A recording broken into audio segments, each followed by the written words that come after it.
नाज़रीन गिरामी अस्सलामु अलैकुम वरहमतुल्लाहि वबरकातुहू। सीधी बात के ताज़ा तरीन प्राइम टाइम में आप लोगों का इस्तकबाल है। नाज़रीन गिरामी, मैं अंसार अज़ीज़ नदवी इस वक्त आप लोगों के सामने कुछ अहम तरीन ख़बरें, कुछ वायरल वीडियोस और कुछ तनकीदी तज्ज़िये लेकर के हाज़िर हुआ हूँ। तफसीलात में जाने से पहले आप लोगों से जो दरख्वास्त होती है उस पर तवज्जो करने की अपील करूँगा। नाज़रीन गिरामी, आज की पहली खबर मैं आपको खुशखबरी के तौर पर पेश करना चाहता हूं कि यमन ने अपना बैलिस्टिक मिसाइल 2000 किलोमीटर की दूरी से जो इसराइल के सेंट्रल पर भेजा था वो पहुंच करके तबाही मचाया हुआ है और उसकी तस्वीर इस वक्त आ रही है इसराइल के एक इलाके से, जहां का पुल या जिसको जो है अलग अलग नाम भी दे सकते हैं, वो जो है पूरी तरह से तबाह होता हुआ नजर आ रहा है। और नाज़रीन गिरामी, ये जो खबर इस वक्त आ रही है ये खुद इसराइली मुख्तलिफ अखबारात ने इसको सुर्खियों में दिया है कि यमन ने 2000 किलोमीटर की दूरी से जो बैलिस्टिक मिसाइल पहुंचाया था और मारा था वो इसराइल पहुंच करके तबाही मचाया हुआ है। और ये यमन की बहुत बड़ी कामयाबी है कि 2000 किलोमीटर की दूरी पर मारने वाला ये मिसाइल और पहुंचा भी अपने जो है मकसद तक, अपने मंजिल तक, तो वो सिर्फ और सिर्फ 15 मिनट में अपने टारगेट को रीच किया है।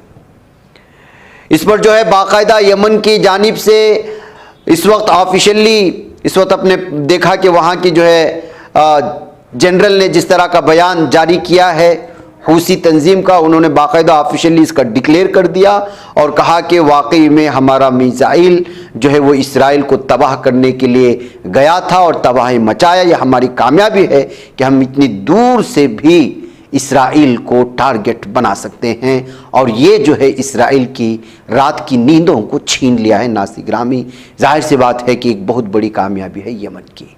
और कहा कि अभी तो जंग शुरू हुई है। दूसरी जानिब खबर ये आ रही है, ये ईरानी हवाला जात से मेरे पास पहुंची है, इसका मेरे पास दूसरा कोई हवाला नहीं है। ईरान के हवाले से खबर आ रही है कि सीरिया यमनी फोर्सेस जो है वो पूरी तरह से शाम में ग्राउंड ऑपरेशन करने के लिए बहुत बड़े पैमाने पर जो है वो वहाँ अपने अलग अलग ज़मीनी हथियारों के साथ और फौजी गाड़ियों के साथ पहुंच चुके हैं और इस तस्वीर के साथ इस बात का दावा किया गया है। जी हाँ नाज़रीन गिरामी, इसराइल के खिलाफ ज़मीनी सतह पर सीरिया और इराक के रास्ते से इसराइल में दाखिल होने के लिए यमनियों की जानिब से फोर्सेस भेजे जा रहे हैं और वो इस वक्त शाम में पड़ाव डाली हुई है या पड़ाव डालने वाली है या रास्ते में है, इसका पता नहीं है। लेकिन ईरानी हवाला जात से ये मिल रही है कि यमनियों ने इसराइल में ज़मीनी सतह पर हमला करने के लिए सीरिया या इराक के रास्ते दाखिल होने वाले हैं, होने की कोशिश और फिराक में है। ये भी एक बहुत बड़ी बात है नाज़रीन गिरामी। इससे साफ और वाज़े तौर पर पता चलता है कि इस वक्त जो है मशरिक़ उस्ता में एक बहुत बड़ी जंग जो है वो छिड़ने वाली है। ऐसे में लबनानी मुज़ाहमती तंजीम हिज़्बुल्लाह ने मकबूजा फ़िलिस्तीन के अल जलील शहर पर रॉकेटों से हमला करने का जो दावा किया, जिसमें काबिज़ सेहूनी फ़ौज के कैंपों को निशाना बनाया गया था। रॉकेट हमलों के बाद अल जलील में कुछ इलाकों को खाली करा लिया गया, जबकि हिज़्बुल्लाह ने सरहद के अंदर काबिज़ फ़ौज के एक मरकावा टैंक को गाइडेड मिसाइल से निशाना बना करके तबाह भी कर दिया है।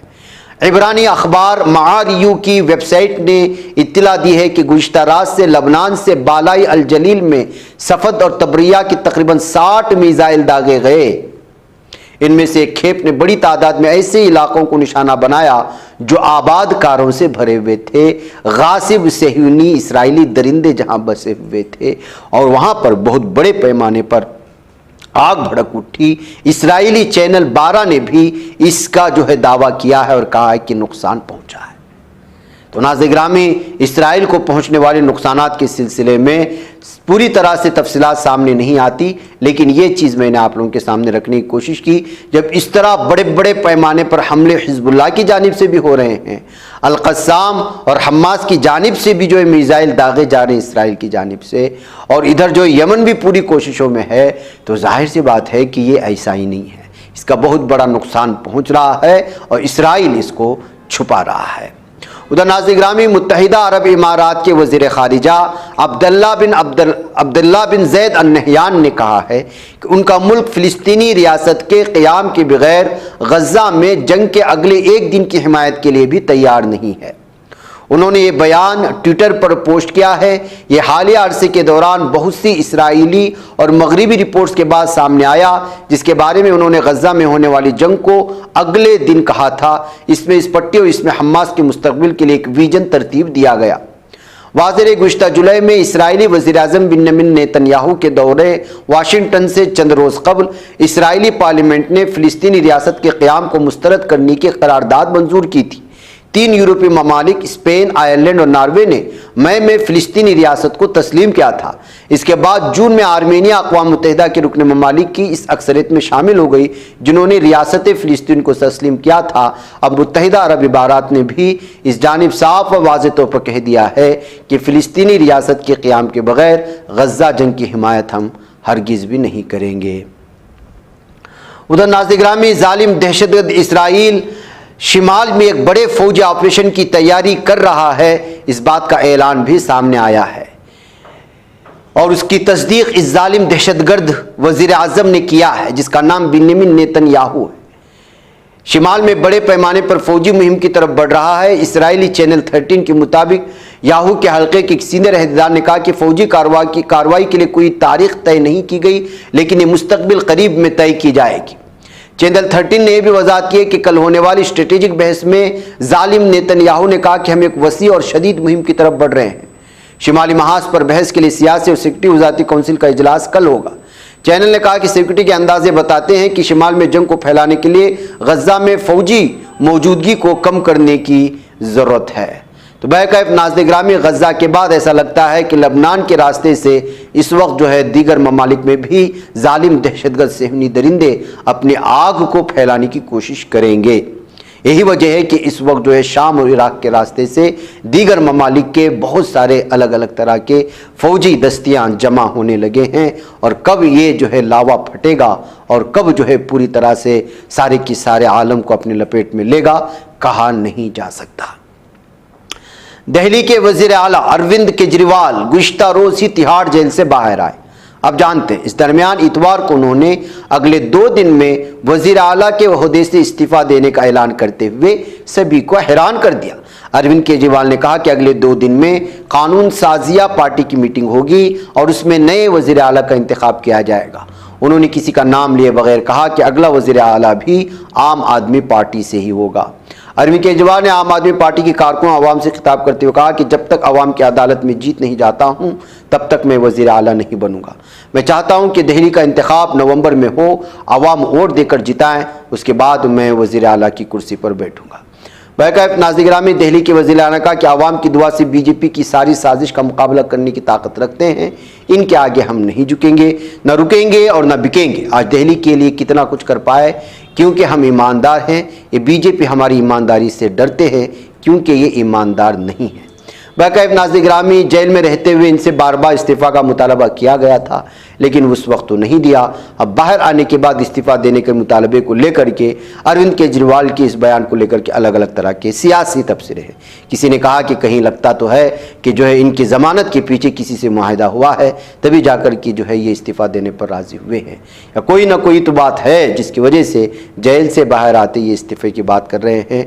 आखिर क्या वजह होगी ये वक्त बताएगा। इसमें कोई ना कोई सियासी चाल है, आम आदमी पार्टी की जानिब से या फिर बीजेपी की तरफ से या फिर दोनों से मिलकर की कोई चाल तो नहीं है।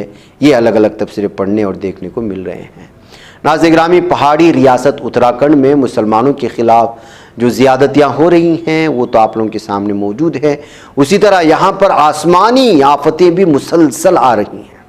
शदीद बारिश की वजह से कई जगहों पर लैंडस्लाइड का खौफनाक मंजर देखने को मिला। वहीं नदियों में भी ज़बरदस्त तुग़यानी है। कहीं पर सड़कों पर सैलाब के बहते पानी ने लोगों का रास्ता रोक दिया, तो कहीं कहीं पर यह जानलेवा भी साबित हो रही है। कारबेट सिटी के तौर पर मशहूर रामनगर में एक जिप्सी के नदी में बह जाने की खबर है, जबकि टहरी, चंपावत, पथुरागढ़ और बागेश्वर में लैंडस्लाइड की इतलात हैं। अल्मोड़ा में शदीद बारिश के बाद हाईवे को ब्लॉक कर दिया गया। ऋषिकेश में भी गंगा नदी की आबी सतह में इजाफा हुआ और बागेश्वर में गोमती और सरयू नदी में तुगयानी पाई जा रही है।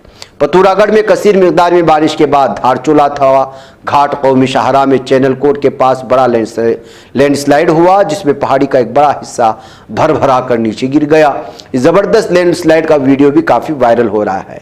लैंडस्लाइड के बाद सड़क आमदोरफ्त के लिए पूरी तरह से बंद कर दी गई है, जिसके सबब लोगों की परेशानी में मजीद इजाफा हुआ है। यहाँ पर कौमी शाहरा समेत कुल 30 सड़कें अभी भी बंद पड़ी हुई हैं। उत्तराखंड में आसमान से आई आफत के कई खौफनाक मंजर कैमरे में कैद हुए। रामनगर से आए एक वीडियो में देखा जा सकता है कि सड़क पर पूरी रफ्तार से पानी की धावा बह रही है। आए जाने वालों के रास्ते में तेज बहाव रुकावट बन गई है। इस दौरान जब सड़क किनारे खड़ी एक जिप्सी इस बहाव की लपेट में आई तो बहती चली गई। जिप्सी पर सवार लोगों ने गाड़ी से कूदकर किसी तरह अपनी जान बचाने में कामयाब हुए हैं। बैकअप नाज़रीन ग्रामी, मुझे इजाज़त दें। वस्सलामु अलैकुम वरहमतुल्लाहि वबरकातुहू।